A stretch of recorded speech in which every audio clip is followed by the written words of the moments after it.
A diferença entre ser amigo no Brasil e amigo aqui na Espanha. Eu acho que no Brasil, a gente, em 5 minutos, a gente conhece alguém, a gente já acha que é um super amigo, né? E aqui na Espanha, não. Aqui na Espanha, essa relação ela é construída aos poucos, tijolo por tijolo. E no começo eu achava que isso era frieza, mas eu comecei a entender que não era frieza, eles são realmente pessoas mais reservadas. E eu quero explicar para vocês um pouquinho do que eu demorei muito tempo para aprender sobre esses códigos ou costumes, que eu também posso usar esse nome, para vocês poderem entender como funciona o comportamento das pessoas aqui, como que as pessoas pensam, para que assim. Oi, eu sou a Aline, eu moro aqui na Espanha com a minha família e eu queria poder dividir um pouquinho com vocês da minha experiência do que é viver aqui na Espanha de uma maneira engraçada, mas de uma maneira também que traga realidade e, sobretudo, verdade aqui para vocês através da minha experiência, do meu dia a dia, do meu ponto de vista. Eu queria falar para vocês sobre a sinceridade espanhola, né, gente? Eu não sei se vocês já ouviram falar que os espanhóis são muito sinceros e de fato eles são. De fato, os espanhóis eles são muito sinceros. Então, assim, a gente brasileiro muitas vezes chega em um lugar, né? Vamos dar esse exemplo. Oi, por favor, bom dia. Ah, por gentileza, um café? Aqui não, gente. Aqui eles vão chegar e vão falar assim: oi, bom dia, um café. E pronto. Eles são práticos, né?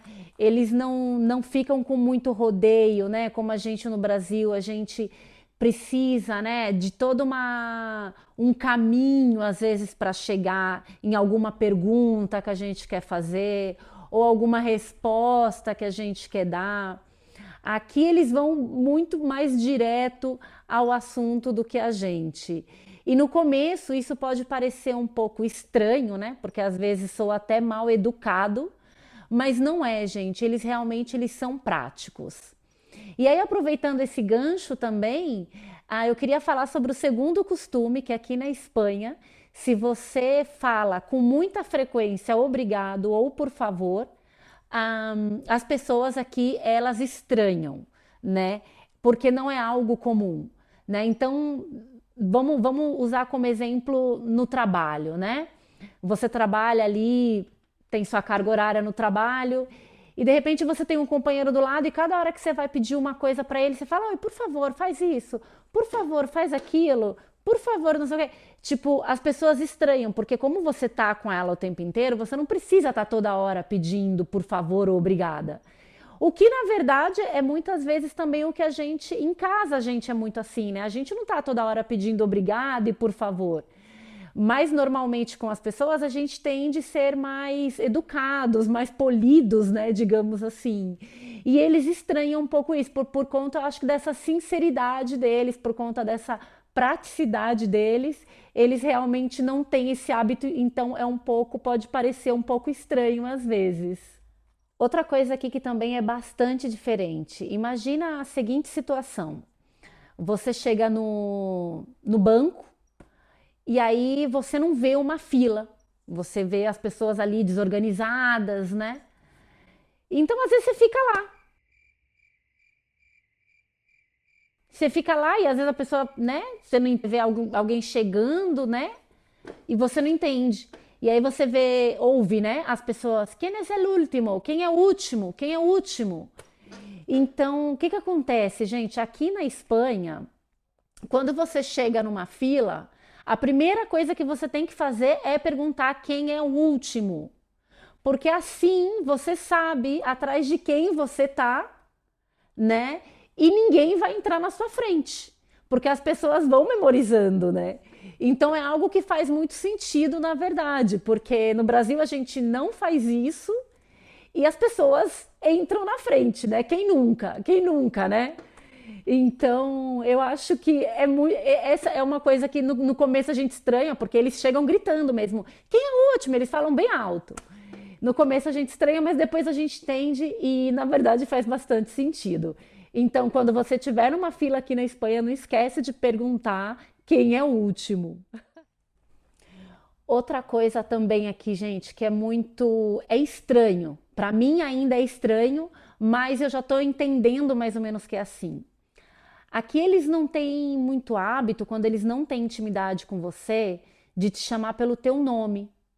Eles, por exemplo, eles te mandam uma mensagem, um WhatsApp, né, por exemplo, e eles falam: Oi, bom dia, você poderia fazer isso? Você poderia fazer aquilo?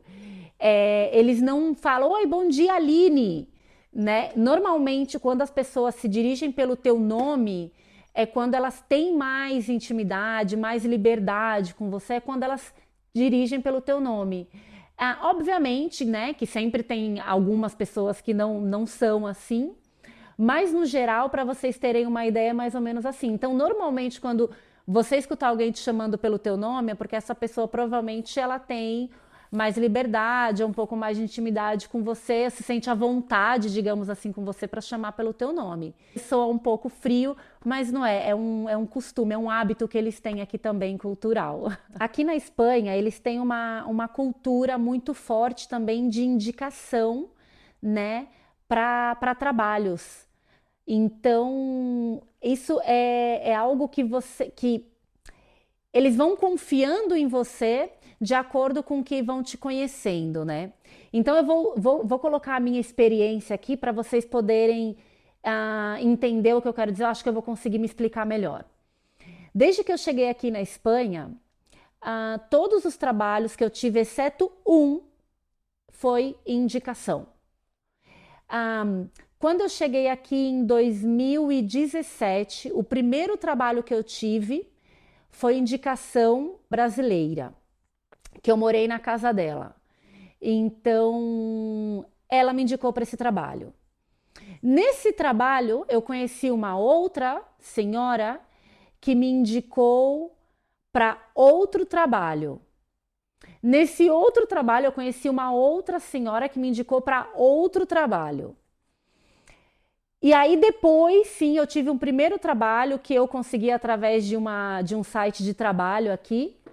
Mas aí nesse trabalho, quando eu estava, que era na época foi num restaurante, lá dentro eu conheci também uma outra pessoa que me indicou para um outro trabalho, que aqui é muito forte a cultura do famoso QI, né? Eu lembro, pelo menos eu no Brasil, na época que eu trabalhava, não tinha muito essa coisa de indicação. Eu trabalhava com agências, né? Então o que tinha era assim, claro, você trabalha bem, as pessoas te conhecem, sabem que você trabalha bem e te chama, ok. Mas no geral, nos trabalhos no geral, as pessoas que eu via que conseguiam trabalho normalmente era por sites de emprego, não era normalmente por indicação. Então eu estou falando da experiência também que eu tive aí, do que eu tenho aqui, eu vejo que é bem diferente. E eu vejo que as pessoas comentam muito isso também aqui, é muito recorrente, aqui é muita indicação. Então, assim, você chegou aqui, faça amizades, conheça as pessoas. Quanto mais você conhecer locais aqui, é positivo para que essas pessoas possam te indicar para trabalho. Então, assim, lembrem-se, aqui na Espanha, a cultura de indicação para o trabalho é muito forte. Então, trabalhe bem, que você vai ter trabalho sempre. No Brasil, normalmente, quando a gente sai com os nossos amigos para comer fora, para beber algo, a gente normalmente paga o que consome, né? Então, imagina que você vai sair para jantar com alguns amigos teus, um pede um prato mais barato, outro pede um prato mais caro, um pede uma bebida mais cara, outro pede uma bebida mais barata, e cada um paga o que consumiu, né?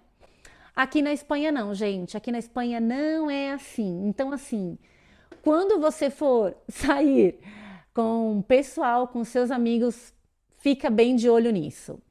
Então, assim, gente, se você saiu com 5 pessoas, um exemplo, tá? Você tomou lá uma taça de vinho ou uma cerveja. Todos os outros amiguinhos tomaram 2, 3. O seu prato foi o prato mais barato, o dos seus amiguinhos foram pratos mais caros. Gente, na hora de dividir a conta, o valor é dividido igual para todo mundo.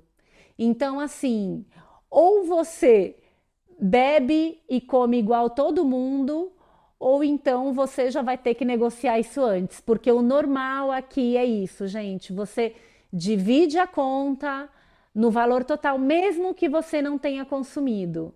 Então, assim, tem que ficar muito de olho aberto. No Brasil, quando a gente encontra um amigo da rua, o que que a gente fala? Oi, tudo bem? Gente, aqui eles não te falam oi, eles te falam tchau. É isso mesmo, eles te falam tchau. O que no começo para mim foi muito estranho, né? Que as pessoas, eu encontrava as pessoas na rua, tchau, tchau. Eu falava, gente, mas como tchau?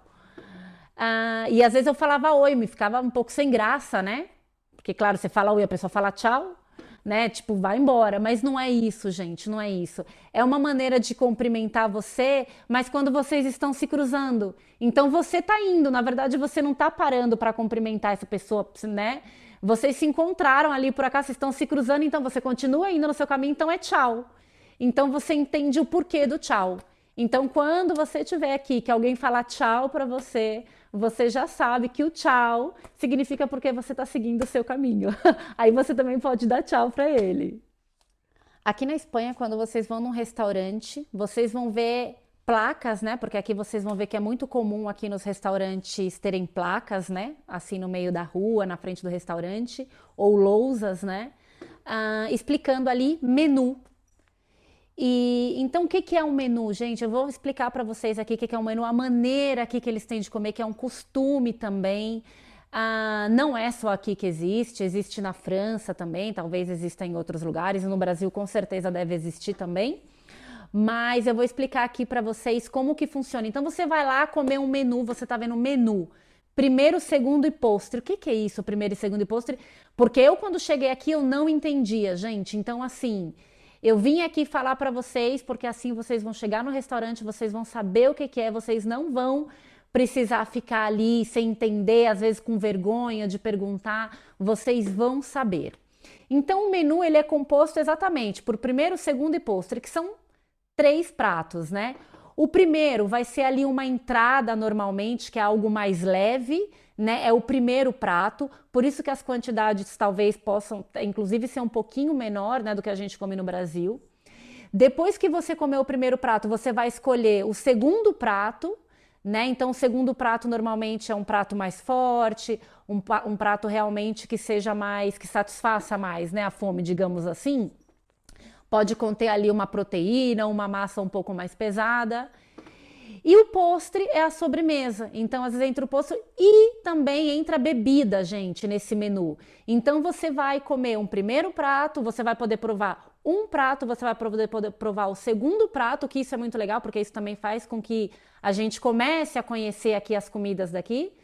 Tem a sobremesa também, que é bem interessante, e tem a bebida, que normalmente você pode escolher ou água ou vinho. Então, esse é o menu e você paga um valor fechado por esse menu. Então, isso que é bacana, porque esse menu todo aí você vai pagar um valor fixo nele. Então, quando você estiver aqui, estiver passando em algum restaurante e ver lá escrito menu, você já vai saber que o menu ele é composto de 2 pratos principais, uma sobremesa e uma bebida. E aí você não vai mais passar vergonha.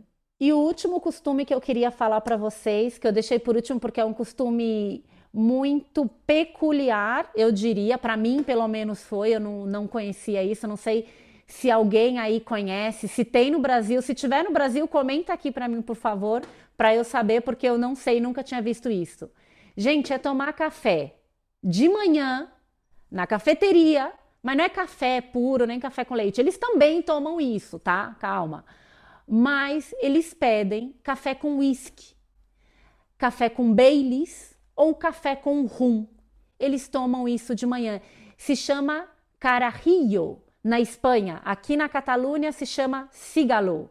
Então, se você chega num restaurante, num café e pede um cigalo de Baileys, um carajillo de Baileys, vai ser um café, metade da xícara com café e metade da xícara com Baileys. Ou whisky ou rum. Eles tomam, gente, e eles tomam muito depois do jantar, depois do almoço, no café da manhã também. Então, assim, é engraçado, mas eles tomam álcool mesmo no café da manhã. E além do café, que já contém álcool, eles também, aqui na Catalunha, sobretudo, eles tomam muitas vezes no café da manhã, junto com o lanche que eles pedem, cerveja e cava. Cava, para quem não sabe, é como se fosse o champanhe aqui da Espanha, né? Eles tomam cava cerveja e café com uísque de manhã. É um pouco estranho também, né? Porque a pessoa chega ali 11 horas, 10 horas, pede um lanche para você e de acompanhamento eles pedem ali uma taça de cava ou um chopp, né? O café normalmente ele vem depois, ele é a sobremesa, tá, gente? Então, assim, é o lanche com ou a cerveja ou o cava, e o café com essas bebidas ele vem depois, ele vem ali como digestivo. Eu espero que vocês tenham gostado bastante desse vídeo. Eu fiz ele com muito carinho. Realmente trabalhei bastante para fazer esse vídeo aqui para vocês. Comprei até um microfonezinho aqui para melhorar o áudio, para poder colocar mais qualidade aqui nos vídeos, para a gente poder interagir mais. Se você gostou do vídeo, peço para que você dê um like, se inscreva aqui no meu canal, compartilhe esse vídeo com os teus amigos. Pode me deixar comentários aqui de ideias de vídeo que você quer ver aqui na Espanha, que você gostaria de ver vídeos interativos como esse. Curte bastante aí e se inscreve, tá bom? Tchau, tchau para vocês e adiós!